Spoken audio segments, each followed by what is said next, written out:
pikiran dan kalbu kita untuk sama-sama kita mengenang, sama-sama kita mengingat kembali perjalanan Rasulullah SAW yang kita akan baca bersama atau kita kaji bersama, yang menjadi rujukan daripada kita pemenang penelitian sirah Nabawiyah, yaitu yang ditulis oleh Syekh Safiur Rahman Al-Bukhari. Aslinya dalam bahasa Arab sebenarnya. Saya bawa terjemahannya dari Saudi kan. Ini terjemahannya disahkan bahasa Saudi. Yang judulnya adalah Rahimul Hukum. Tentunya ini juga bagian daripada yang senantiasa kita kemudian sanjungkan ini. Selawat serta salam kepada Rasulullah SAW.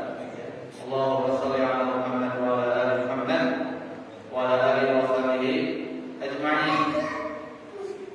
Nah, bukti salawat kita juga adalah bagaimana kita membaca, menguatkan tentang bagaimana Nabi Sallallahu Alaihi Wasallam dalam kehidupannya atau bahkan sebelum Nabi Sallallahu Alaihi Wasallam lahir, sebelum baginda Rasulullah SAW diangkat menjadi Nabi dan Rasul terakhir.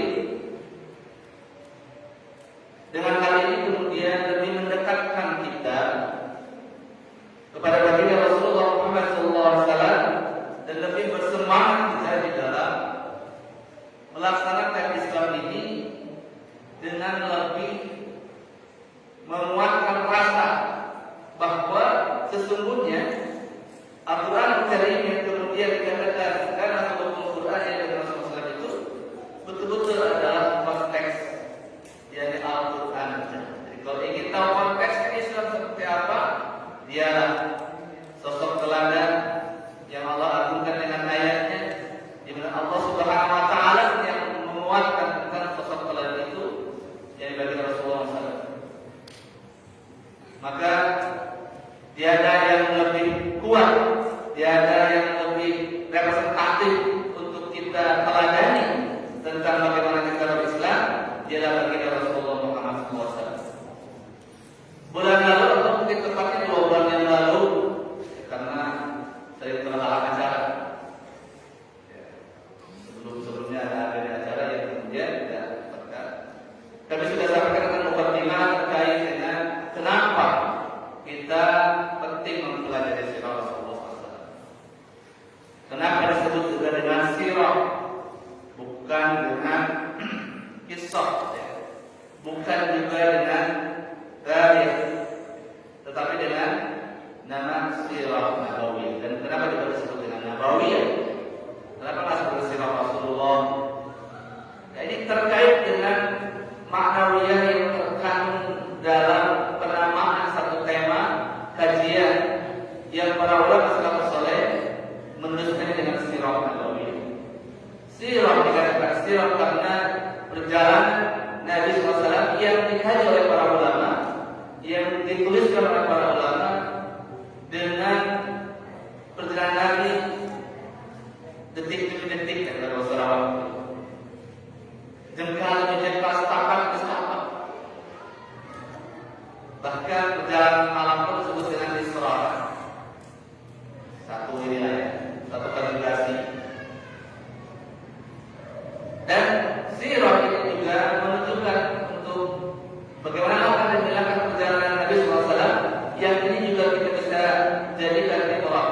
Bagaimana ulama saat ini, para ustaz, para mubalik, para penyuluh, orang yang mengajak kepada Islam ini mencontoh langkah-langkah baginda Rasulullah SAW dalam mendakwahkan, dalam menyebarkan Al-Islam ini. Zaman sekarang kepada Allah Subhanahu Wa Taala. Kemudian juga disampaikan tentang rujukan, ya rujukan dari mana mendapatkan sirah Nabawiyah ini. Kami sampaikan juga dari orang-orang. Mudah-mudahan tidak hilang dulunya. Biasanya kalau tidak terlalu penting ya hilang lama-lama. Tapi paling tidak kita betul-betul mengetahui hal ini dengan baik, agar ketika dia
ini adalah yang ditulis oleh Safirul Al-Muraburi. Ini juara 1 dalam penulisan sirah yang digagas oleh Rabita Al-Islami. Bagaimana dituliskan di sini, dan tentunya hal ini kemudian menguatkan kita tentang bahwa mendapatkan kisah itu atau mendapatkan cerita itu harus benar adanya. Dan kajian atau penelitian ulama di sirah Rasulullah yang ditulis oleh Safirul Al-Muraburi, ini termasuk yang insya Allah menjadi rekomendasi daripada para ulama saat ini. Dan ini dari tahun 1976. Kita tahun berapa? 2021. Alhamdulillah kita masih bisa menikmati. Kami juga sudah menyampaikan tentang selain ahamnya, di mana kita lebih tahu lagi tentang Nabi. Ahamnya itu berarti kita mengetahui kisah Nabi, perjalanan Nabi, dakwahnya juga bagaimana, kemudian mampu meneladani, dan tentunya adalah ketika ketaatan itu memuat, kita tidak terlampahan di dalam mengikuti bagaimana melaksanakan ketaatan dalam Islam ini adalah mengikuti daripada baginda Rasulullah SAW. Jemaah kepada Allah Subhanahu Wa Taala, baginda Rasulullah SAW ini dikatakan dalam hadis, kita masuk dalam asal usulnya. Jadi nasab. Ada hal yang penting bagi manusia sebetulnya, ada nasab, ada hasab. Kalau nasab ini berarti silsilah keturunan. Orang Arab ini sampai sekarang salah satu kesetiaan keturunan komunitas manusia yang mampu memelihara dan diketahui nasabnya. Ya, nasabnya diketahui. Orang Arab sekarang pun dia dapat mengetahui nasabnya sampai kepada nenek moyangnya. Dan mereka dituliskan, bahkan ada lembaga tentang nasab itu. Orang Arab, mau orang Arab di Amerika, orang Arab di Asia, orang Arab di Australia, di mana orang dia mampu memelihara itu nasab, silsilah keturunan.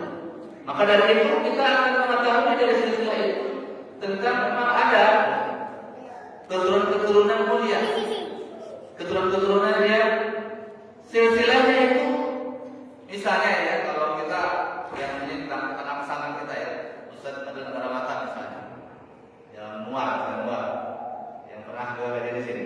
Beliau itu adalah salah satu anak Sultan Tidore, dan Sultan Tidore itu sampai ke Papua penguasaannya, dan sekarang pun beliau menjadi ketua suku besar di Papua, ya, di Papua. Kan Papua itu dua provinsi ya, di Irian Jaya, Papua dan Papua Barat. Nah, suku Pamak di sana itu suku besar. Beliau dikagumi lah, di saat respect orang menghormati suku besarnya. Ya. Karena memang anak sultan, silsilahnya jelas. Mungkin kalau kita bertanya lah orang tua kita, mentok-mentok mungkin kakek. Setelah bapaknya kakek itu kita nggak tahu. Saya sendiri juga nggak tahu, bapak kakek saya juga nggak tahu. Apakah kita ini keturunan yang suci atau tidak? Terjamin ya, setiap itu adalah bahwa keturunan silsilah kita di beranak pinaknya itu adalah semuanya menikah orang tua kita. Kalau Nabi terjamin, kalau Nabi terhormat semuanya.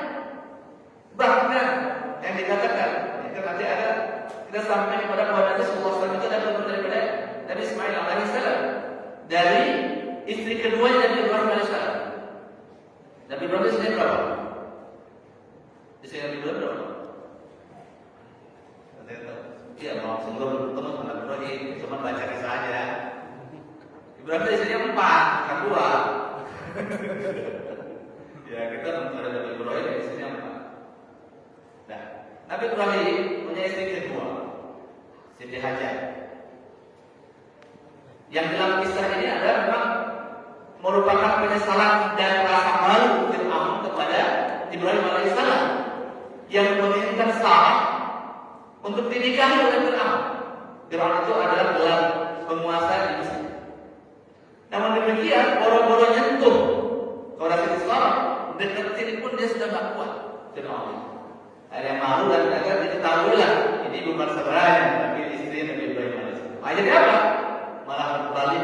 Fir'aun menyerahkan anaknya sendiri untuk menjadi budaknya Siti Sarah. Jadi Siti Hajar itu bukan budak kan?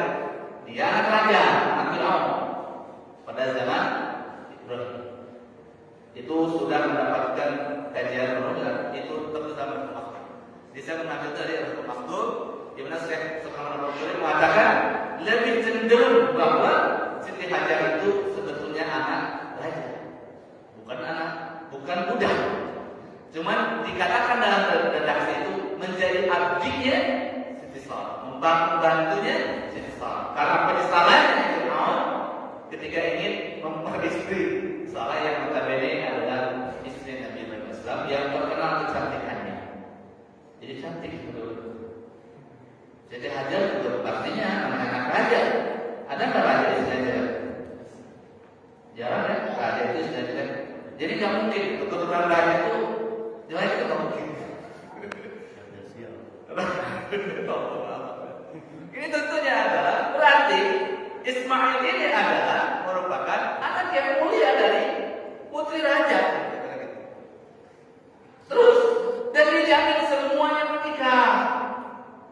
Kalau kita nggak tahu, saya juga nggak tahu. Apakah orang-orang yang saya sampai itu menikah semua punya anak? Karena bisa jadi terjadi hal-hal yang kita tidak tahu. Nah, bagi Rasulullah Muhammad SAW dikatakan dalam satu hadis, ya, riwayat Muslim, Inna Allah astafa min walad Ibrahim, yakni Ismail, ya, wa astafa min walad Ismail Kinana, wa astafa min bani Kinana Quraisy, wa astafa min Quraisy bani Hashim, wa astafani min bani Hashim. Jadi Nabi ini memang adalah keturunan yang paling mulia dari kabilah Quraisy. Dan Quraisy ini atau Fihr adalah kabilah atau anak yang mulia dari 12 suku keturunan Ismail. Jadi ternyata Nabi Yakub juga punya 12 suku itu yang lebih nanti.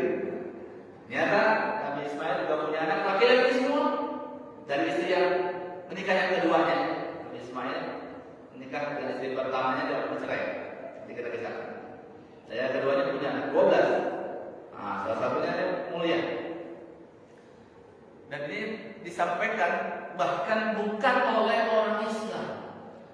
Ini dalam kisah Rasulullah nanti ada satu kisah ya di pelebaran ini. Lompat tapi ini untuk mengisahkan tentang bahwa persaksian kemuliaan keturunan atau nasab Nabi SAW itu keluar bukan dari orang Islam, tapi dari orang yang masih menolak belum diselamatkan. Dari siapa? Dari Abu Sufyan. Jadi Abu Sufyan ini melakukan perjalanan niaga. Perjalanan niaga sampai ke mana? Ke Habasyah. Nah, di situ kan ada raja, apa? Raja Habasyah. Najasyi ya. Di sini adalah kita. Alul kitab yang soleh. Dan dia tahu betul dalam kitabnya nanti akan ada nabi terakhir, ciri-cirinya disebutkan dalam kitab tersebut. Dan dia sedang menunggu kiranya siapa yang akan ditanya tentang kabar yang tersiar. Jadi sudah ada kabar dari Jazirah Arab itu sampai ke Habasyah.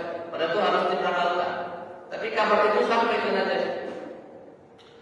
Lalu ketika itu datanglah salah satu mendengar ada kafilah dagang dari Mekah. Jadi Abu Sufyan pimpinannya. Abu Sufyan dipanggil oleh Najasyi. Tanyalah dia oleh Najasyi ini tentang Rasulullah Muhammad SAW yang mengaku Nabi. Ditanya, wahai Abu Sufyan, benarkah di negerimu itu, di tanahmu itu ada orang yang mengaku Nabi yang namanya Muhammad? Benar. Apakah dia dari keturunan yang mulia? Benar. Bahwa Muhammad itu keturunan yang mulia setiap tingkatan silsilah nasabnya. Ya. Dikatakan Nabi SAW ini dari kabilah dari Bani Hashim. Hashim ini terbaik daripada siapa? Dari Quraisy. Quraisy ini terbaik dari Kinana itu lebih baik daripada Ismail. Ismail ini satu yang terbaik daripada keturunan Ibrahim alaihissalam. Dan kita tahu bahwa Ismail walaupun dari istri yang kedua betul lahir 13 tahun sebelum Nabi Ishak. Kenapa cuma 13 tahun? Adalah ketika di dalam Al-Quran menyebutkan penyembelihan, peristiwa yang akan disembelih, ya, Nabi Ismail alaihissalam, baru kemudian dibukulah kisah Ishak. Untuk mengambil dari runtutan ayat Al-Quran Karim yang suka dan kemudian ulama menjadi hal seperti ini. Jemaah sekalian Allah Subhanahu wa taala, tentang kemuliaan nasab ini pun ternyata kita dalam kisah ini persaksian yang kedua ini adalah terbukti ya dari persaingan kabilah itu sendiri. Kita ketahui ada yang namanya Abu Jahal. Siapa nama asli Abu Jahal? Abu Jahal itu ini Pak, julukan Pak. Bapak bodoh, bapak kebodohan gitu ya. Jadi siapa yang paling bodoh? Bapaknya siapa sih yang bodoh? Nah, Abu Jahal. Kenapa bodoh itu? Bodoh itu bukan dia bukan yang dia bisa dagang, orang kaya dia. Termasuk Quraisy. Cuma Quraisynya bukan dari Qusay. Qusay kan terbaik dari Qusay ya. Karena mana bin Qusay kan? Nah ini di sananya itu bukan dari Bani Makhzum. Abu Jahal ini namanya siapa? Amr bin Hashim. Jadi bukan Hisham, Hashim. Ya, atau Hisham. Kalau Hashim bukan Hashim. Amr bin Hisham. Dari kabilah Bani Makhzum. Jadi persaingan dari kakek buyut itu terjadi persaingan. Bani Makhzum, Bani Qusay. Sampai ketika dari kalangan Qusay sampai pada baginda Rasulullah SAW kemudian mengaku Nabi, Abu Jahal ini sudah ketinggalan jauh bersaing. Jadi dia udah kesalnya adalah ampun-ampunan. Jadi kalah saingan. Apa? Persaingan Nabi. Dan ini asal Nabi jelas ya. Kalau di sini bacanya sudah mampu tinggal dibaca saja. Dan itu dari hadis. Jadi Al-Baqarah ya. Dari sampai kepada sampai Adnan itu karena memang di mana Nabi SAW itu ada dari kalangan Adnaniyah. Jadi kalau kita kupas tentang asal-usul bangsa Arab, ya, itu kan ada 3. Ya, ini kan tema itu kan asal-usul Arab. Cuma saya dari bawah dulu ya. Ada 3. Nabi SAW itu dari Adnaniyah. Adnaniyah itu adalah kalau di sini di masih awal ya, di halaman awal sini. Bahwa Arab ini adalah dari Arab Ba'idah, Arab Aribah dan Musta'ribah. Keturunan Nabi Ismail alaihissalam ini disebutkan diistilahkan dengan Musta'ribah. Ya, jadi Nabi itu adalah Arab Musta'ribah. Karena aslinya bukan orang Arab kalau gitu, ya. Tapi dari istrinya, ya, istrinya Nabi Ismail itu kan Kinana. Di mana ketika Nabi Ismail alaihissalam datang ya, dengan istri Hajar, itu baru terbentuk satu oase, ya. Ada kolam. Nanti kita kembali pada asal usul. Arab Ba'idah itu Arab yang ba'id, yang jauh, yang ke semua kaum itu sudah dihancurkan. Yang terkenal ya, kaum Ad, Samud, itu kaum yang dihancurkan karena keingkaran mereka, karena kekafiran mereka kepada Allah Subhanahu Wa Taala dan keingkaran mereka kepada nabi-nabi yang diutus oleh Allah Subhanahu Wa Taala. Bahkan mereka ingin membunuh nabinya.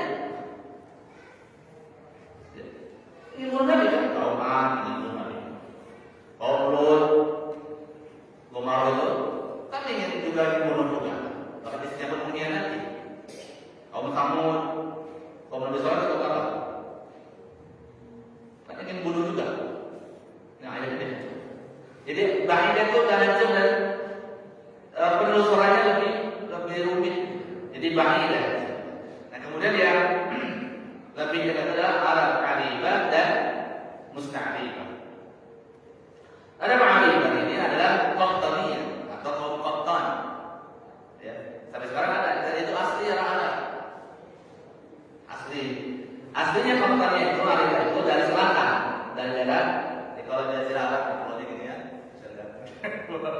Jazirah Arab disebut jazirah itu karena mirip pulau. Jadi sambungannya kecil banget gitu ya. Nah di selatannya itu ada daerah yang kita kenal dengan Yaman. Itu dari dulu kaya. Kan di situ juga turunannya Arab itu juga ada Ratu Saba itu. Raja Saba. Itu kan Raja Saba itu pokoknya kerajaan yang sebelum ada sel air itu, ada banjir bandang. Ya, seperti situ itu kalau kalangan. Jadi bendungannya jebol. Jadi kalau banjir bandang habis. Karena mereka ingkar bahwa merasa ya makmurnya dia karena kecanggihan teknologi irigasinya tidak mau ikut itu zaman besar itu kaya raya. Nah mereka juga menyebar di selatan. Nah itu kemudian juga di daerah tersebut yang kalau kita urut di sini banyak sekali ya, di mana di situ adalah kabilah-kabilah yang dari Arabia ada Himyar dan Kahla. Nah ini rata-rata menyebar di daerah selatan, ya daerah selatan yang kemudian juga banyak menguasai di daerah pesisir ada Oman, Qatar, ada pinggir selatan samping itu berarti ke arah mana sana? Barat ya, kalau ke arah barat ke arah Afrika itu kan ada Qatar gitu ya, sampai ke Palestina, sampai situ. Mereka itu memang biasa kata-kata berdagang. Kalau orang usaha berkebun, karena udah begitu karena ada peristiwa banjir bandang itu mereka menyebar, ya. Akhirnya ada yang ke Hijaz, ada yang mau ke Bahrain, sebagainya. Itu awal Arab itu asli. Termasuk adalah kenapa Nabi Ismail kemudian menikah dengan salah satu asli Arab gitu ya. Karena memang daerah lembah Makkah itu sering dilewati oleh para kabilah dagang yang ketika itu jarang-jarang di satu lembah itu ada burung yang berputar di sini ada. Saya dapat buku lain. Sebelumnya tidak ada burung berputar. Dan menurut mereka kalau ada burung berputar di atas satu tempat itu kemungkinan ada air. Akhirnya penasaran kabilah dagang itu, kemudian ternyata betul di situ ada sumber air. Dan akhirnya minta izin kepada Siti Hajar untuk apa? Untuk bisa tinggal di sana. Karena pemiliknya adalah Siti Hajar. Jadi pemiliknya lembah Makkah itu ya betul dari nenek moyang daripada baginda Rasulullah Muhammad SAW. Jadi gitu. Dan ini tentunya ada kebanggaan juga. Terus sekarang Allah Subhanahu Wa Taala ini Arifah Musta'arifah. Jadi Arifah itu yang Arab asli. Nah, kalau Musta'arifah sudah terjadi campur. Namun demikian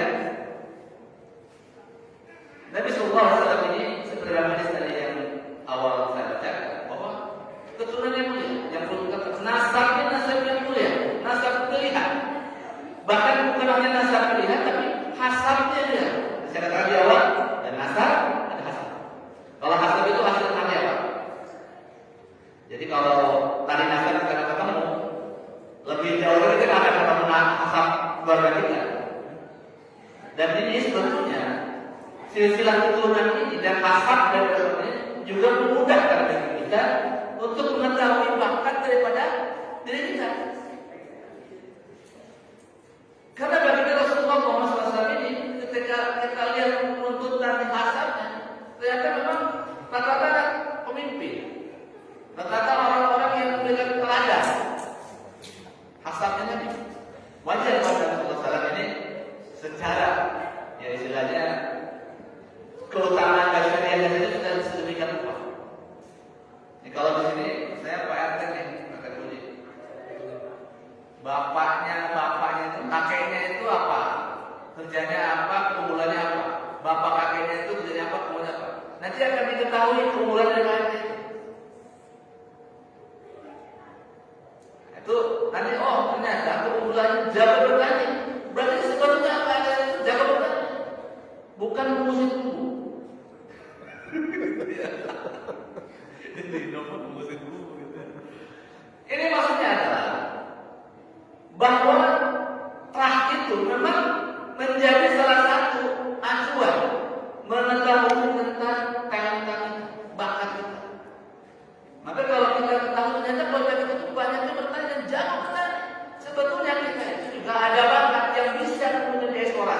yang bisa dikuatkan dan akan bisa lebih sukses karena keturunannya atau nenek moyang itu mau menang.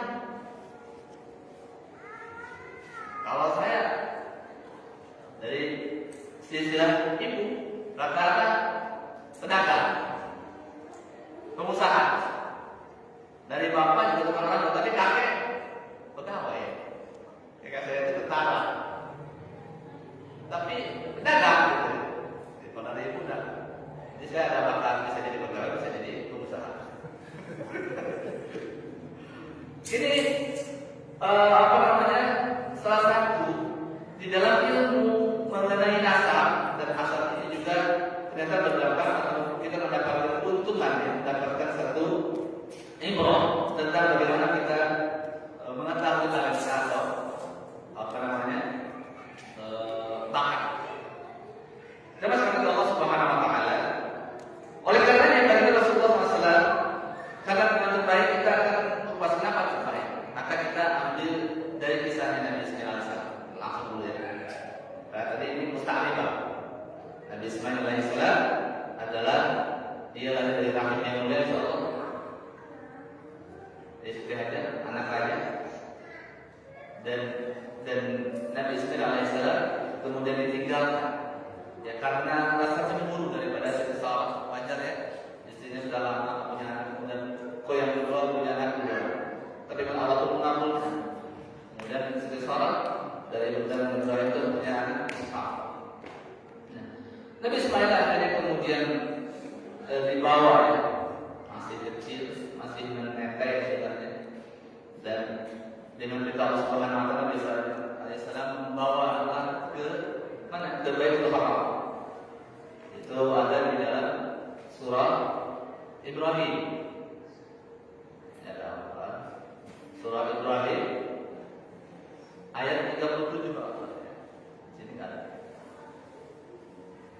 Nah, kita bisa baca ayat 37 ini untuk mengisahkan tentang bagaimana doa Nabi Ibrahim alaihissalam ketika meninggalkan istri dan anaknya di lembah yang tandus. A'udzubillahi minasyaitonir rajim. Rabbana inni askantu min dzurriyyati biwadin ghairi dzi zar'in inda baitikal muharram.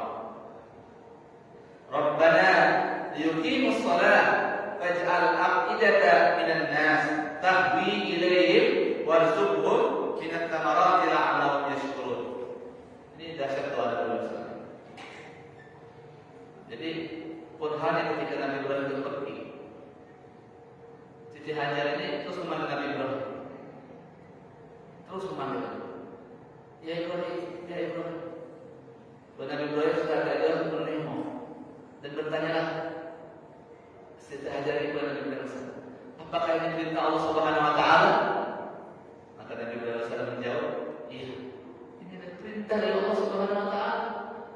Jadi kalau mungkin kita apa dalam hati gitu ya, seandainya bukan perintah Allah, mana aku tega ninggalin anak istri di tempat yang tidak ada tetangga dan daerahnya itu bukan yang banyak tanah, bukan ada sumber air, tidak ada tanaman, boro-boro sayuran, tidak ada pohon makan, ada pohon kurma, nggak ada. Kan kalau di turun pasar ada pohon itu nggak ada, betul-betul satu lembah ya. Dan ini digambarkan oleh Nabi Ibrahim alaihissalam. Maaf oleh Allah Subhanahu Wa Taala, doa Nabi Ibrahim alaihissalam. Jadi Allah firmankan doa Nabi Ibrahim. Karena nggak tega juga. Ya Allah, sesungguhnya aku telah menempatkan sebagian keturunanku di lembah yang tidak mempunyai tanah-tanah. Biwari dari Zara'in. Ini dari Allah. Di mana? Di sisi Baitul Muharram. Baitul Haram. Jadi Ka'bah itu. Di situ lembahnya di situ. Kemudian lagi apa? Rabbana ya Allah, ya, kami ingin agar mereka melaksanakan sholat. Maka jadikanlah hati sebagian manusia itu cenderung kepada mereka. Dan sekarang bukti ya, hampir seluruh kaum muslimin, bukan hampir seluruh kaum muslimin lah yang punya iman cenderung ingin kemana? Ke Baitul Haram, ingin berhaji, ingin melihat satu daerah yang legenda dalam itu.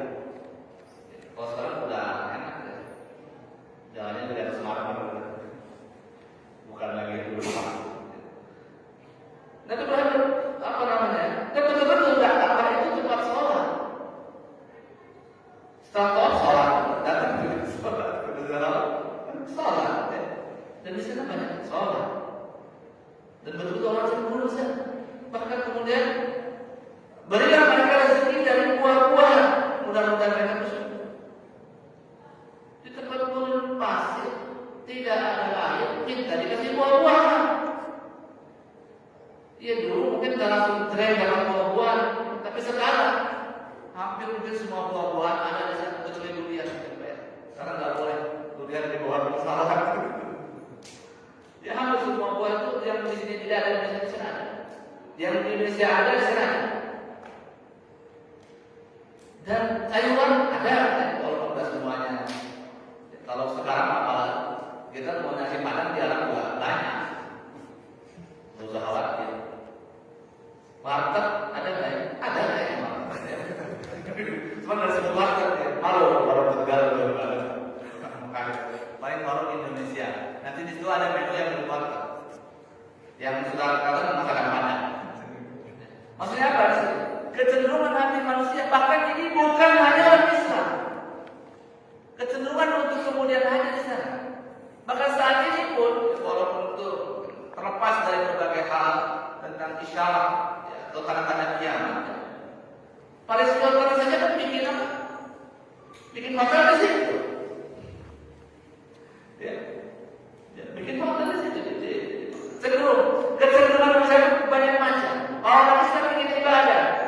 Kalau orang lain, bisnis bisa jadi. Bahkan mungkin ada sebagian kita sengaja sambil umrah, sambil beli emas murni di Mekah, di Arab, karena lebih murah. Bapak kalau mau bisnis emas, beli emas batangan sana, bawa ke Mesir. Lebih murah dari kantang. Allah alam, katanya seperti itu. Sambil bisnis. Ya. Bahkan di Mekah, ya, berbagai produk terkenal itu ada dari berbagai negeri. Saya jaga made in Turki, made in China. Korban, sobat ini sih made in China ya. Itu made in China. Padahal China itu kan orang Islam. Biasa ada peci made in China. Kalau ini made in Indonesia. Saya lihat banyak. Berbagai perhiasan, merchandise itu buatan Cina banyak. Bukan apa buatan yang lain lebih banyak.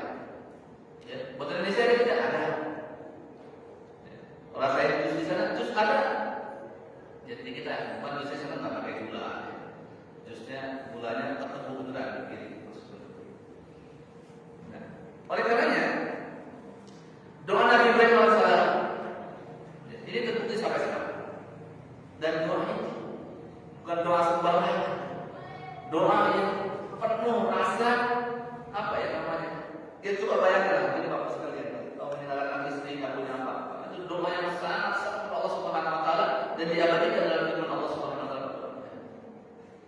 Jadi sangat sulit. Sederhana, seandainya dia bukan perempuan yang mulia, seandainya dia bukan wanita yang mulia yang soleha, nggak mungkin dia menerima itu.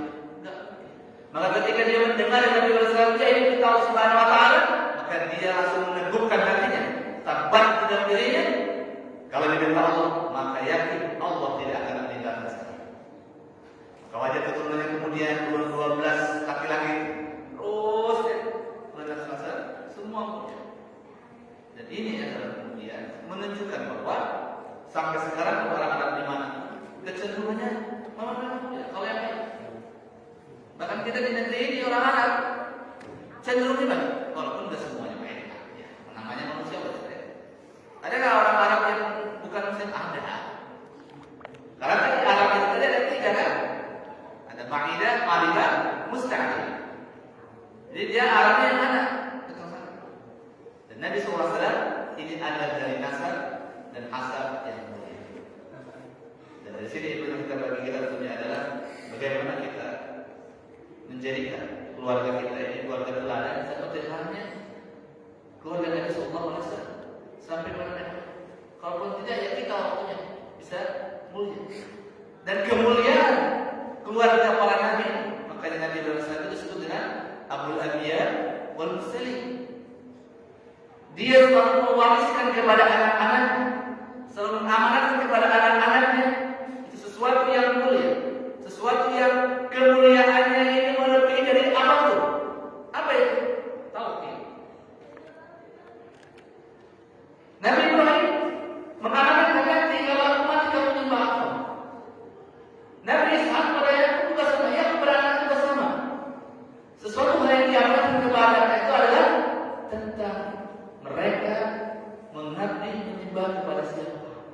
Dan itu Ibrahim harus kita ambil.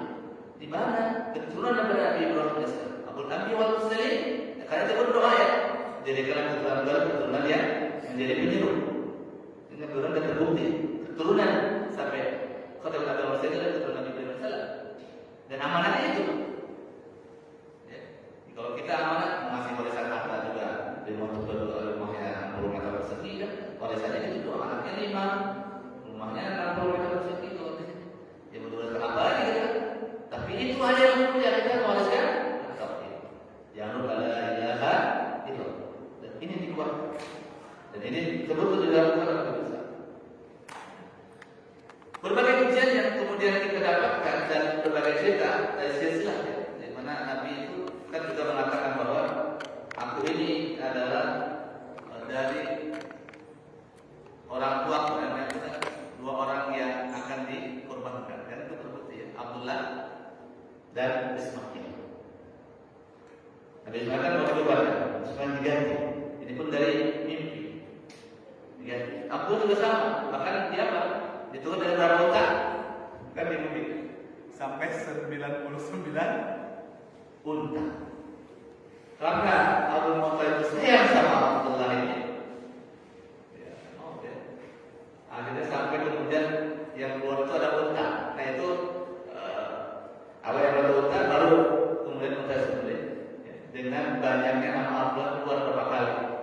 Jadi diundi yang keluar Abdullah lagi sampai 99. Baru yang kemudian yang 99 itu atau 100 itu di harganya Abdullah itu 100 meter unta. Mudah sekali ya. Satu unta harganya berapa? Sapi yang bagus berapa? Sini sudah kita penggantian pengorbanan menjadi kurban karena darah nazar dari Abdul Muttalib saking menilainya. Dan ini juga menunjukkan keluarga orang tua Nabi ini adalah walaupun dia di masa fatrah ya, masa belum tidak ada Nabi. Jadi yang berlaku adalah agama apa? Hanafiyah atau kalau daerah daerahnya atau negara Nabi Isa alaihissalam Nabi Isa itu ya kalau kita yang kafir. Di daerah Mekah ya agama Ismail ya agama Ibrahim yang sering disebut Hanafiyah Islam sebetulnya cuma Nabi Muhammad. Dan ini pun tidak ini lebih ramai kan para apa orang tua Nabi katanya masuk bukan masuk surga. Ini saya juga ngeri sedang ya. Ngeri sedang. Ada 3 alasan dan Abdullah ini ternyata juga tidak menyembah Tuhan. Termasuk Aminah juga tidak menyembah. Dan itu dalam hadis itu jelas tidak ya. Walaupun ada zaman panas kejadian dia tidak menyembah. Dan ini menunjukkan menjaga kelulusan agama ini. Seperti itu. Allah akan bersama. Saya kira mungkin tentang asal orang Arab dan Nabi SAW ini kemudian orang yang orangnya Islam asal dan bagi kita punya imronnya betul-betul memberikan penguatan kepada keluarga kita yang menyebabkan mulianya nasab itu yang memang terhadap sendiri kita tidak bisa mengubah nasab kita. Ya. Kita bapaknya siapa tidak akan berubah, tapi kita bisa mencontoh bagaimana keluarga bagi Rasulullah SAW. Dari bapaknya kakeknya itu adalah orang-orang yang sangat konsisten dan komitmen, memegang janji, amanah dalam melakukan tugas dan berbagai hal yang terbaik pada masanya. Maka itu pun yang kita lakukan. Yang kedua, semua menjaga kehormatan keluarganya, menjaga kehormatan sukunya. Dengan apa? Dengan kejujurannya, dengan keamanannya. Dan itu pun kita bisa terapkan dalam keluarga kita. Bahwa setelah tauhid itu adalah kejujuran. Setelah kita la ilaha illallah kita kuatkan, karakter jujur. Maka jujur ini betul-betul harus ada. Menjadi karakter personal kita dan menjadi karakter keluarga. Dan yang ketiga adalah memang karakter pemimpin. Nah, kenapa jadi persaingan di Quraisy ini? Karena memang bedanya pada zamannya itu di tengah 2 imperium besar Romawi dan Persia di Jazirah Arab ini, khususnya di Mekah ini, kepemimpinan itu bukan raja bermahkota, tetapi kepemimpinan bermakhluk. Jadi setiap kabilah itu punya tugas khusus masing-masing yang memiliki kemuliaan, spesifikasi, keistimewaan masing-masing. Jadi setiap kabilah, misalnya Umar bin Khattab radhiyallahu anhu, beliau itu dari kabilah Adawi, dari Adi. Ya kan? Kalau Abu Bakar As-Siddiq dia dari Bani Amir kalau salah. Ali bin Abi Thalib ini sama Abi Thalib itu dari apa namanya? Asy. Kemudian ini menjadikan mereka itu punya apa ya? Kesetaraan gitu loh dalam kepemimpinan di Mekah itu. Dan Mekah ini atau Jazirah Arab ini, khususnya di Mekah Madinah ini, ada daerah yang belum pernah dijajah dari masa baginda Rasulullah, bahkan sebelum Nabi SAW. Nah, zaman Romawi, Persia nggak pernah dijajah oleh Nasrani. Nggak pernah dijajah. Sampai penjajahan kolonialisme abad 19 juga nggak dijajah. Nggak tersentuh penjajahan. Ya kalau pemberontakan biasa ada, peperangan di situ ada. Tapi dijajah oleh orang-orang non-Muslim secara dalam bentuk perang. Dan ini menunjukkan turunannya mulia, tanahnya mulia, karakter dan cara kepemimpinan pun berbeda dengan pada masanya. Berformatur, jadi semua sama. Kalau ada apa namanya, setelah yang diputuskan mereka melakukan musyawarah. Dan musyawarah itu bukan voting. Mereka musyawarah mufakat. Jadi beda ya. Kalau voting itu kan demokrasi. Kalau musyawarah itu musyawarah itu mencapai mufakat. Bukan banyak-banyakan. Jadi kalau banyak-banyak dia menang. Jadi bukan begitu. Musyawarah. Dan ini adalah satu hal yang bisa kita tiru untuk kita semuanya menjadi ibrah, pelajaran bagi kita semuanya tentang nasab dan hasad dari Rasulullah Muhammad SAW. Mudah-mudahan bermanfaat. Insyaallah untuk bulan besok kita akan masuk ke keistimewaan Jazirah Arab secara geografis, secara budaya dan moralitas yang jahiliyah itu seperti apa jahiliyahnya. Ya, tetapi ada hal yang istimewa. Insya Allah kita akan saya kuatkan ya, karena orang Arab ini pun sebetulnya pernah juga menjadi raja, ada beberapa yang tidak bermahkota, tapi yang di Mekah tidak ada mahkota, tidak ada raja yang seperti pakai singgasana, itu tidak ada di Mekah. Beda sekali. Ya. Allah Rasul Allah menerbit para teman dari